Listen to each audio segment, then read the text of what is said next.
બોલો ગૌ માતાની જય। અહીંયા જુઓ આ બાપા સીતારામ મહિલા મંડળ આજે તો કે આજે ગુરુવાર છે અને દુખિયાના દરબાર ગૌશાળા છે। ત્યાં રામદેવ પીરનું મંદિર છે અને ગૌશાળા છે। તો આ બેનો આજની સેવા ગૌધામમાં આપી છે જુઓ।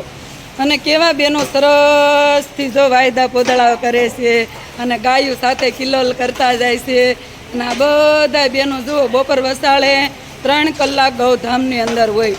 1 થી 5 વાગ્યા સુધી આ બેનો ગૌધામમાં સેવા કરતા હોય, પછી ઘરે જઈને એના ઘરકામ કરતા હોય। અને જુઓ આ એક બેન પોલીસ છે, પણ પોલીસને રંગ લાગી ગયો ગૌશાળાની અંદર।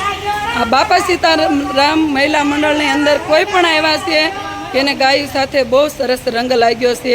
એ લોકો બધાએ ઘરકામ કરતાં કરતાં ગૌશાળાની સેવા કરવા માંડ્યા છે જુઓ। અને આજે કેટલી સરસ ગાયોનો નજારો છે જુઓ। આજુબાજુમાં લીલું ઘાસ અને વાતાવરણ પણ બહુ મસ્ત છે આજ ચોમાસાનું। તો તમે પણ આ ગૌશાળાની અંદર આવીને જરૂર મુલાકાત લો અને ગૌધામની અંદર આવો આનંદ કરો।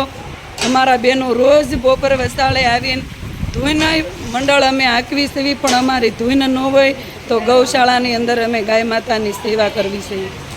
જુઓ આ બપોર વસાળા બધાય બહેનો આપણે આ ગાય માતા છે। તો આ ગાય માતાની અંદર 33 કોટી દેવતા બિરાજમાન છે। અને આજ આ ગાય માતાના આશીર્વાદથી આ બધા બહેનોના જીવન તંદુરસ્ત રહે છે, નિરોગી રહે છે, એટલે બહેનો આવા કામ કરે છે જુઓ। નકર અત્યારે કેટલા માણસો રોગી છે કે દવાખાનાની અંદર પીડાતા હોય, ઘરની અંદર પીડાતા હોય। અને આ બેન કે ગૌરી મંડળના બેન છે, એ બેને કોઈ દિવસ 1 રૂપિયાની દવા નથી લીધી જુઓ। અમારે સુવાનો ટાઈમ હોય ને એ અમે સુતા નથી, તો આ ગાય માતા હાટું અમે કાઢવી હતી તો અમને સુતા જ આવડે। પણ અમને એમ થયું કે અમે મનુષ્ય અવતાર અમને ભગવાને આપ્યો છે ને, તો આપણે કાંક કરવી। અમે 2 થી 5 વાગ્યા સુતા નથી। આ બધી બહેનો જો સુવાના ટાઈમને ગૌ માતાનું કામ કરવા આવ્યા છે। નગર બધાને આ ટાઢોળું છે, વરસાદ વરસે છે તો અમે ગોદરા ઓઢીને હુઈ નહીં જવાનું, પણ નહીં આ બેનું કે આપણે હાટું તો કરવી છે, આપણે કોક હાટું કરવી। કેમ કે આ મૂંગા પાણી આ 33 કરોડ દેવતા છે। અમે બધી બહેનો જો 2 વાગ્યા ઉતા નથી આવું કામ કરવી છે। અમને ભગવાને મનુષ્ય અવતાર આપ્યો છે તો અમે જો આવું કામ સેવા કરીને અમારા જીવનને ધન્ય બનાવી છે। અમારે આ ધન્ય બનાવવું। અને હું તો એમ કહું છું આપણે ગાયોની સેવા કરો, ઘરે ઘરે ગાયું બાંધો અને ઘરે ઘરે ગાયું બાંધશો તો બધા બચશો। ઘરે ઘરે ગાયુંનું દૂધ ખાઓ, ગાયુંનું ઘી ખાઓ, બધું ગાયુંનું ખાઓ। કેમ કે પટાણે ઘરે ઘરે દવાખાના છે, બહારની વસ્તુ ખાવા મળ્યા છે ને તો બધાને રોગ થાય છે। અને અમે અવડા મોટા 55 વર્ષના થયા છે, અમે બહારની વસ્તુ ખાધી નથી, એટલે અમારે ટીકડી લેવાની જરૂર નથી। તમે બહારની વસ્તુ ખાવાનું બંધ કરો અને આ ગાય માતાનું દૂધ, ઘી, ગાય માતાનું પાલન કરો અને બાજરાના રોટલા ખાઓ, ઢોસા ખાવા, પીઝા ખાવા જાતા નહીં। એમાં તમને હું નાખીને આપે છે એ તમને નથી ખબર। અમને તો ગાય માતાએ પરસો બતાવ્યો એટલે અમે બહારની વસ્તુ ખાતા જ નથી। ગમે એટલા પૈસાનું હોય તો અમે બહારની વસ્તુ નહીં, રોટલા ને ગાય માતાનું દૂધ ખાવું અમને ભગવાને તંદુરસ્ત રાખે। જો આ ગાય માતા તમે ઘરે ઘરે એક ગાય માતા બાંધો। જય ગૌ માતા, જય ગૌ માતા। જો આ બેને બહુ સરસ વાત કરી।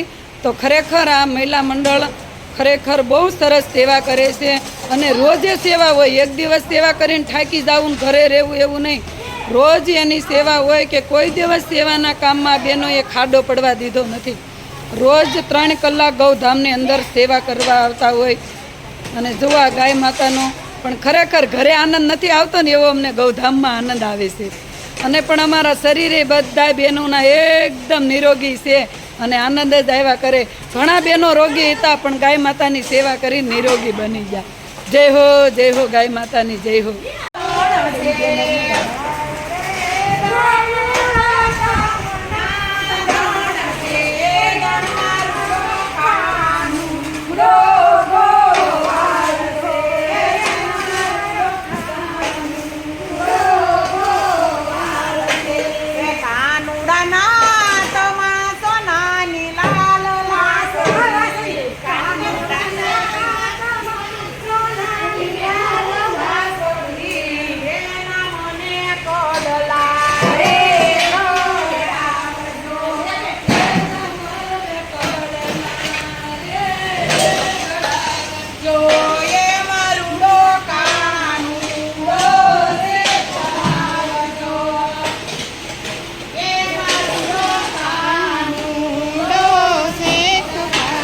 આવજો.